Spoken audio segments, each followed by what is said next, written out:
Hi, I'm Anna Walker and I'm a regulatory solicitor at Ison Harrison.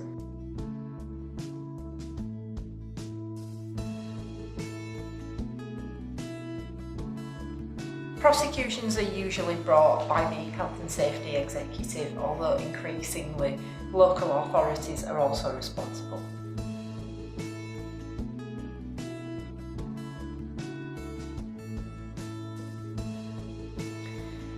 Health and safety compliance is vital for a number of reasons, not least because prevention is better than cure. It might seem like something that's trivial or causes a lot of hassle, but the penalties can be quite severe. We're looking at prosecutions that will involve unlimited fines, can result in prison sentences, and ultimately people losing their livelihoods. It's important to demonstrate compliance by way of risk assessments, induction procedures, and a thorough file relating to health and safety matters. Make sure that everything's really well documented.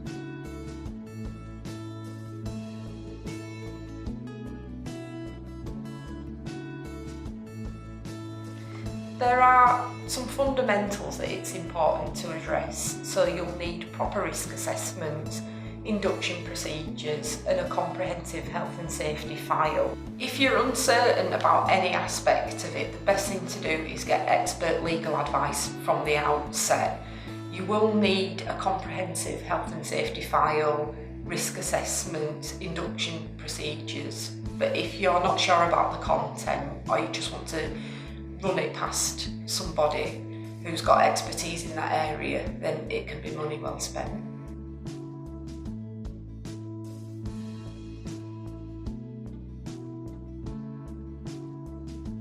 If health and safety falls short and there's an incident, then an investigation and a prosecution can result.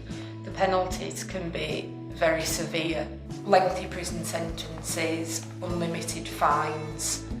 The repercussions can be far-reaching for everybody concerned, and this applies to all companies, be it a large multinational or a small family-run business. Even the investigation period can be stressful, time-consuming and costly for a business. Worst-case scenarios can mean devastating injuries or even loss of life.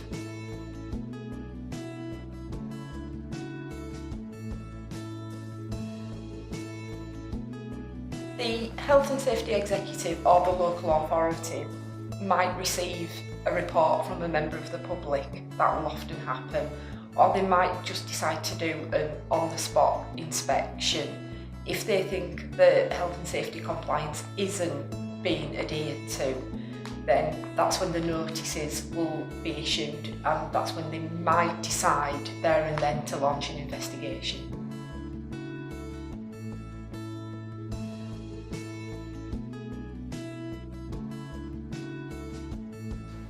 It's possible to appeal against notices that are issued by the HSE, so they will issue enforcement notices or prohibition notices, but you will have a set time scale to appeal.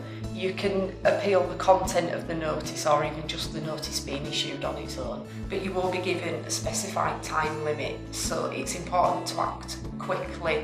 Speak to a solicitor, give them a breakdown of what's happened, a copy of the notice, and they can help you compile your response.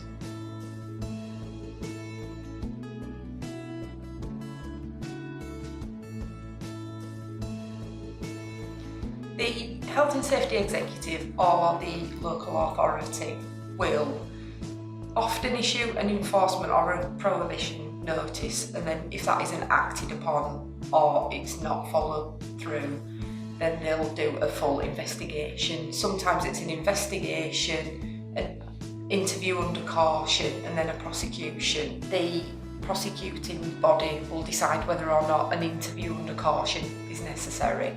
So at a pre-arranged time, you'll attend for the interview, which will be recorded, and the recording can then be used in any subsequent prosecution. But it's important to instruct somebody to represent you at the interview, because they can discuss the law, the procedure and your rights with you as well.